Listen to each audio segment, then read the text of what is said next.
你有没有这样的经验？结束一场聚会后，虽然身体离开了，但心却累得像跑了场马拉松。你反复咀嚼着某人随口的一句八卦，某位同事无心的抱怨，或者某个亲戚刺探隐私的问题。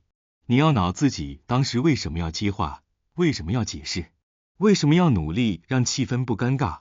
你总是习惯性的接住别人抛过来的话，就像一位优秀的接球手，但你没意识到，你接住的往往不是球，而是沉重的情绪垃圾。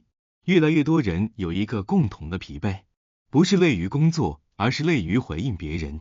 每一个对你突然的提问，都像是在消耗你的注意力与情绪。但真正内心强大的人有一个共通点，他们不急着接话，甚至在很多场合，他们选择不说。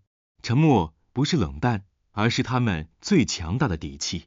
今天想和你分享，一个人学会不接话后，人生会变得多轻松。但多数人一听到别人说什么、问什么，下意识就会赶快接住，生怕冷场，生怕尴尬，生怕让人不舒服。殊不知，每次你急着接话，就是一次能量被偷走。小李每次去理发，发型设计师总会各种问：最近工作忙吗？薪水怎么样？你结婚了没？有对象吗？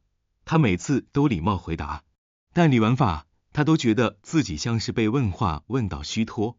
直到有一次，他鼓起勇气对设计师说：师傅，我想休息一下，今天不太想聊天。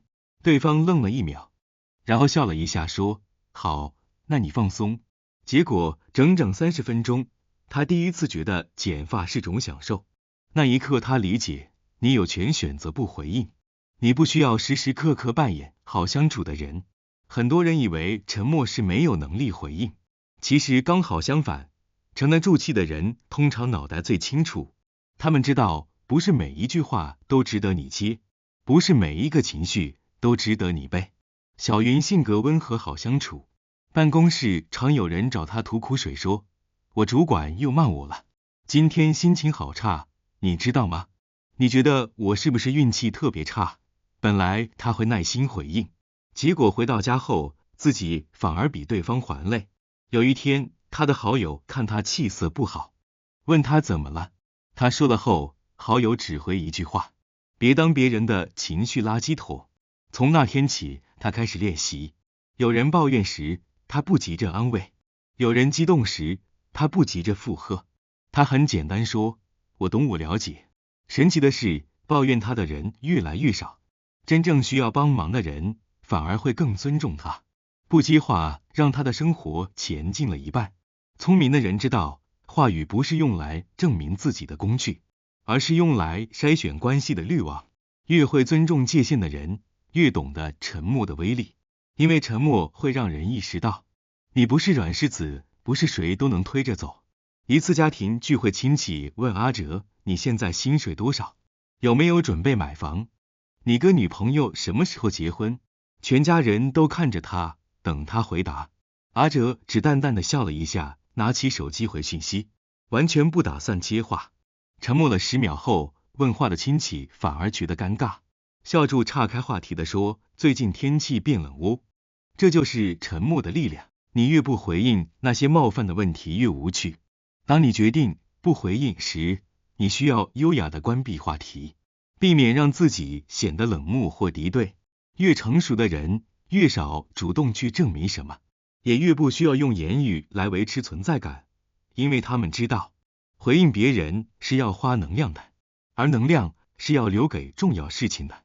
学会沉默后，你会发现的3个改变：一、情绪干净了，你不再被别人的焦虑、愁苦、负能量，你的心理空间终于留给自己。2、社交变简单了，不需要再思考，我刚刚是不是说错什么？对方会不会误会我？你突然发现，原来你不是不会社交，你只是太累了。3、别人开始尊重你了，越是有界限的人，越让人不敢轻易越线，因为沉默本身就是力量。真正走心的成熟，从来不是靠嘴说出来的，而是当你把是否回应的主导权拿回来时，你的生活、情绪、节奏都变得由你掌握。你会从急着讨好、害怕冷场，变成一个稳定、自持、有分寸的人。你不再是大家口中的老好人，但你会变成那个可信、稳重、有分量的大人。不必急着回答任何人，你没有义务回答每个问题，也不必接住每个人的情绪。你的能量有限，要留给真正重要的人。从今天开始，练习3件事： 1. 不急着回应； 2. 不急着解释； 3. 不急着救场。你会发现，懂得沉默的人更有魅力，懂得不激化的人更有力量，懂得守住自己的人更自由。守住你的能量，就是守住你的人生。